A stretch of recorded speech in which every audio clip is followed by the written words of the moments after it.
Hello, my name is David Santana, and I'm making this video for Communications 3260 to discuss Emily Bernard's book, Black is the Body, and the chapter in it called White Friend. This chapter is really interesting because it touches on Emily's relationship with the friends in her life and in her adult life, and it kind of differs from the other subjects of the chapters, which usually discuss her relationship with herself and her family and her identity. Whereas White Friend kind of discusses her relationship with other people who sort of just see her for her face value. And it's interesting to see how that kind of plays out because she has so many complicated feelings and thoughts on the topic of race. And it's hard to think of how she might have a friendship with someone who is white, or someone who doesn't really think about that, or even someone who does think about that kind of stuff, and what role that plays. So it's an interesting dynamic that Emily is kind of giving us some insight on. Emily starts off the chapter with a quote from James Baldwin. The quote reads, "Love does not begin and end the way we seem to think it does. Love is a battle. Love is a war. Love is growing up." And that's a really beautiful quote. And a really powerful way to start the chapter.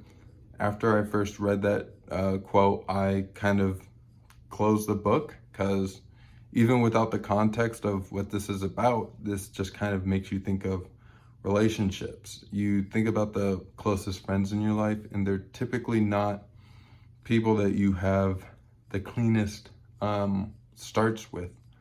Your family members, your childhood friends, your parents and siblings, and people that you just went to high school with.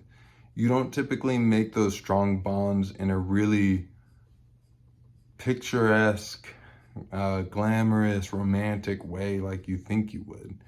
And a lot of people think that they would. Your strongest relationships are usually ones that have endured that kind of growth. And so it makes you kind of think, okay, what kind of hurdles does Emily have to jump over with her friendships? So she starts off the chapter by talking about a memory she has of running into somebody at a grocery store. At this grocery store, the person, who's named Karen, is living with a black man named Len. And Karen is like 60-year-old white lady. And so she is kind of remarking to Emily about this funny thing she noticed about how whenever Len takes a bath, he leaves a ring of dark like discoloration where the water line was. And she kind of like blurts that out, and then realizes that this is just a distasteful kind of observation, because Emily has to point out it was probably dirt. And it's like, yeah, no duh, it was dirt. But then it's like, well, now that Karen is in a very kind of awkward position. And Emily talks about how she's sympathetic to Karen for being finding herself in that awkward position, and how they both just kind of tensely went about their ways and shopped while trying to avoid each other. But at the same time, Emily is sympathetic for her. So Emily then talks about how she was relating that story to her friend Lori, and how Lori did not see it the same way. Lori saw it as something that was very rude and very offensive, and like Lori was like, oh, well, I'm glad that I haven't said something that dumb is kind of the position that Lori takes. So then Emily starts talking about how Emily and Lori were introduced. And Emily and Lori were introduced to each other because they both were very close to John, which is Emily's husband.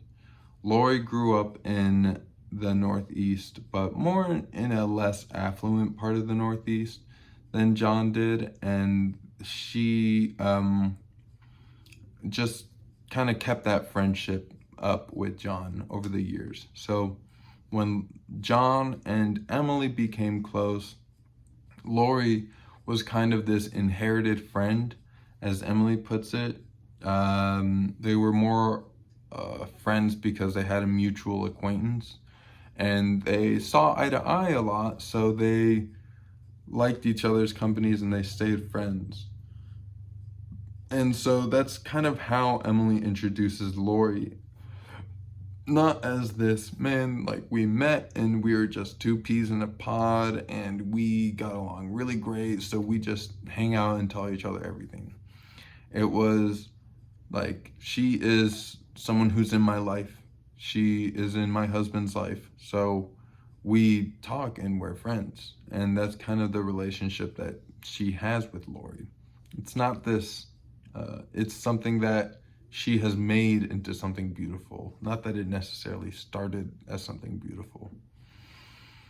And it's not perfect, as we hear Emily talk about later, but Emily kind of goes in and out of different plots, because then she starts talking about an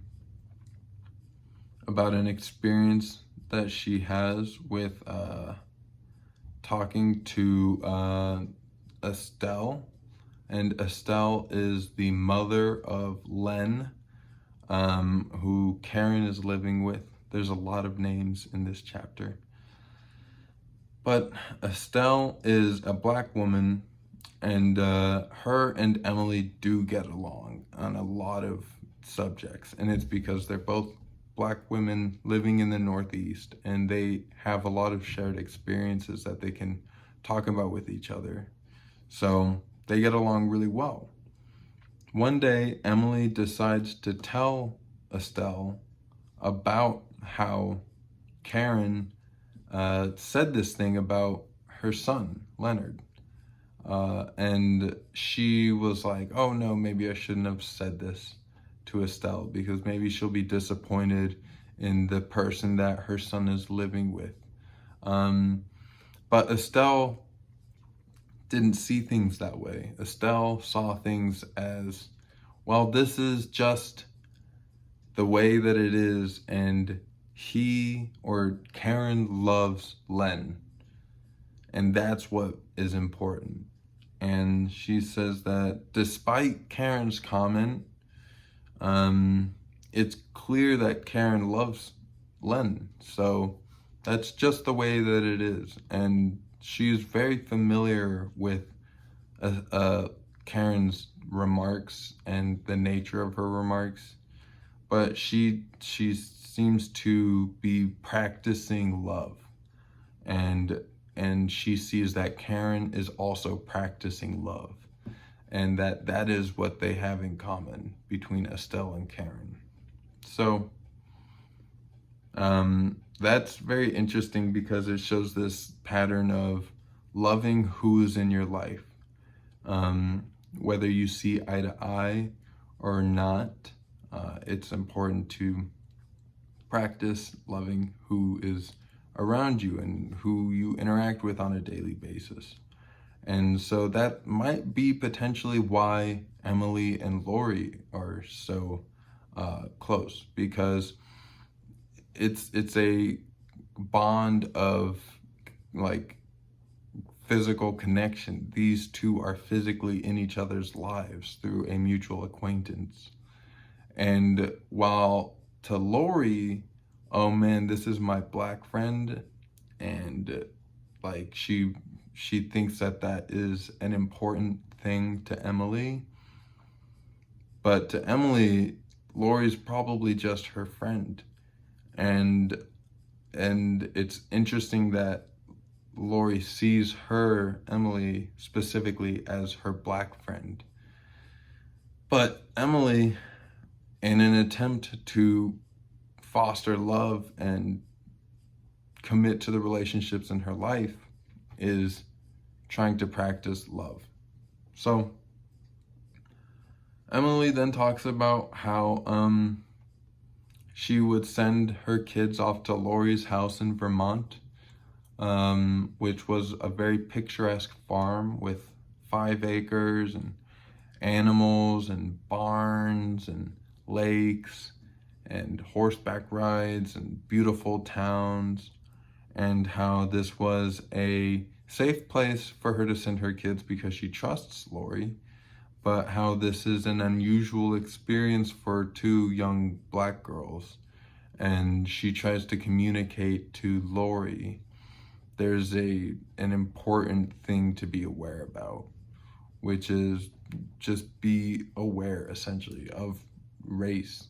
This is unusual for people in this town to see 2 black girls, and you're gonna be, the parent essentially of these children. You need to be sensitive to these things.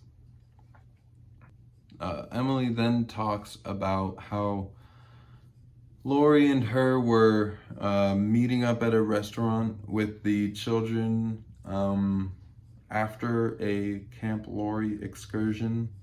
And at the restaurant, Lori experienced something that she thought was racial aggression, which was after sitting down at a table to eat, that after sitting at a table to eat, they were getting up and she thought that she saw someone give them a look of a disapproving nature. And then she tried to express to Emily, like, hey, that person gave us a look. They thought something was wrong. And how Lori is almost excited, it seems, by experiencing this. And to Emily, this is kind of a burden for after the meal. It's like, this isn't dinner and a show. This is dinner and then you getting excited about a look. Like, this is demeaning to actual actions of aggression. And it's also the tone that Lori had where she was excited to fight back this thing in spite of the fact that Emily hadn't seen her daughters in a week. And so it's just this kind of mixed and misplaced altruism, I guess, that kind of disrupts Emily. And so there's this kind of experience where Emily is just like, she just does not really fully relate to Lori in a way. But it loops back to the idea that you should practice love in your life, and how that's kind of what she's doing. So this chapter is really interesting because I think that it talks about like a lot of different experiences. How Emily, when Emily is talking to Karen and she hears Karen say that, I think Emily is kind of more just like, oh, that's a goofy little blunder that you could make, Karen. Like, that's silly. But for Lori, this is Lori's chance to be enraged. And this is Lori's chance to point someone else out. And then when Emily is when that's not what Emily wanted to talk about. And it's one thing to hear someone say that and say, well, I appreciate that they are capable of taking that stance. that's not what I wanted to talk about. And it's almost hurtful to expressing yourself. So, it's an interesting relationship. I think what Emily is trying to say is that she doesn't actually like her white friends that much, but that she is committed to treating people well and that they are the benefactors of that. And it's just the way it is, essentially, I think. And I don't know, it was a very good chapter. Thank you.